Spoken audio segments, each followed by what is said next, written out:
आमच्या पोरांनी 15 वाचनालय उघडली आहेत. 5 बंद आहेत, 9 अशा ठिकाणी आहेत जिथे सकाळी फक्त कबूतर पोहोचू शकतात आणि रात्री बेवडे. अरे आम्ही लहान मुलांसाठी ग्राउंड गार्डन बनवले आहेत. जे 15 वर्षापूर्वी पास झाले होते. मोठ्या मोठ्या शहरामध्ये छोट्या छोट्या चुका होतात. तीच छोटी चूक दुरुस्त करण्यासाठी तुम्हाला 75 कोटीचा निधी लागतो.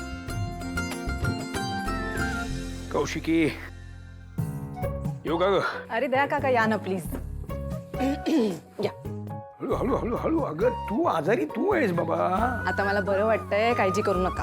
अरे हो हो. मग काय आज एवढा उत्साह काय? हा? हो मी काय बघते ते तरी बघा.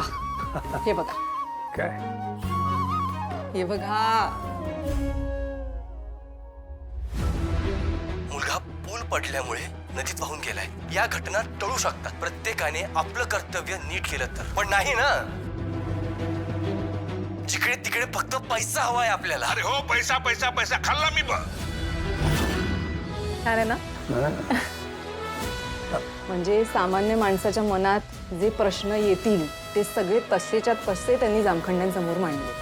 खरंच खूप छान झाला इंटरव्ह्यू. होणारच आहे, होणारच. ताणलेला माणूसच पाण्याची योग्य किंमत जाणतो.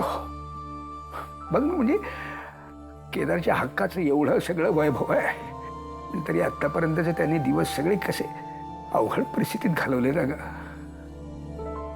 मी स्वतः या एवढ्या महालात राहिलो आणि या बिचाऱ्या पोराने त्याचं आयुष्य किती हलाखीच्या परिस्थितीत घालवलंय अगं. मला मान्य आहे की आपल्याकडनं खूप चुका झाल्यात, पण त्या सगळ्या चुका आता आपण सुधारतोय.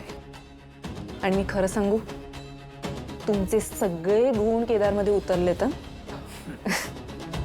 मला आठवते बाबा सांगायचे की तुम्ही तुमच्या तारुण्यात खूप हट्टी होता. हो ना? नाही म्हणजे फक्त हट्टीपणा नाही हं.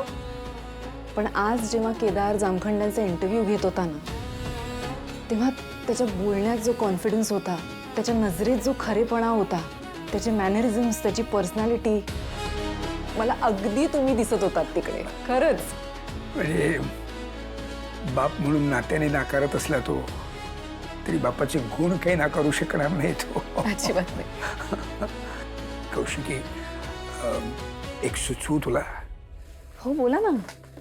केदारची मुलाखत बघून मला असं वाटतंय सारखं की तुझ्याबरोबर ही सगळी जबाबदारी वाटून घेऊ शकणार जर कोणी असेल ना तर तो केदार आहे.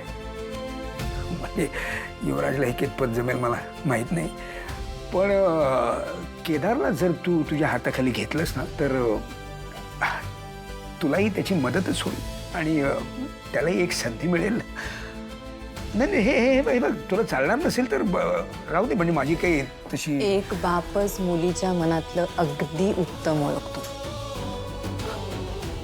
तुझ्याही मनात तसंच आहे. ॲब्सोल्युटली.